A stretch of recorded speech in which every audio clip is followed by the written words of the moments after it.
حرام uma gelin awlaad ay waayeen dartood wax kale uma sameyn oo dad ilaahay ka eed sheegtaa ma noqonin maca dalika ayaa markii dambe ilaahay bishaara u keenay subxaanahu wa tacaala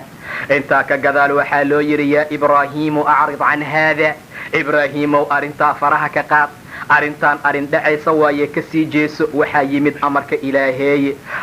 ilaahay mid la celinaayo oo la radinaayo oo dadkan laga naqaayo ma ahe ibraahiimow ka sii jeeso ibraahiimow arrintaan ka bax ibraahiimow arrintaa jooji sidaa ayaa markaa loo yidhi waayo mar allaala markay bishaaradii u keeneen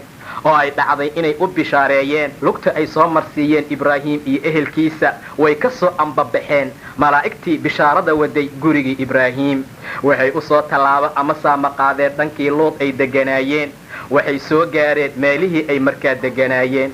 nebi luud calayhi salaam maalintaa aad ayuu u murugooday weliba ibraahim ayaa waxoogaa lasoo murmay oo yidhi see waaya xaaladiina meeshaa waxaa ku jira luud ee ma halaagaysa naxnu aclamu biman fiiha bay ugu jawaabeen annagu waa ognahay dadka ku dhex sugan lanunajiyannahu wa ahlah waa badbaadinaynaa luud iyo ehelkiisaba ilaa intii isaga kayrkii ah oo markaa diinta raaci waysay maahane imra'adiisana waa halaagi doonaa luud waayo waxaa asiibaaya wixii kuwaa markaa asiibaaya way soo baxeen walamaa jaa'at rusulunaa luutan waatuu ilaahay yidhi luud markii ay soo gaareen rusushii lasoo diray luud sii'a bihim wadaaqa bihim darcaa aad ayuu maalintaa u wanaajisanin uma fiicnayn maalintaa luud maalintaa laabtiisaa ciriiri noqotay wuxuu yidhi haadaa yawmun casiib maalintaan maalin casiiba oo culus oo aad iyo aad u adag waaye ilaan marti u timid uusan waxba ka celin karin qoomkiisa ayuu og yahay dhibaatada iyo waxa ay sameeyaan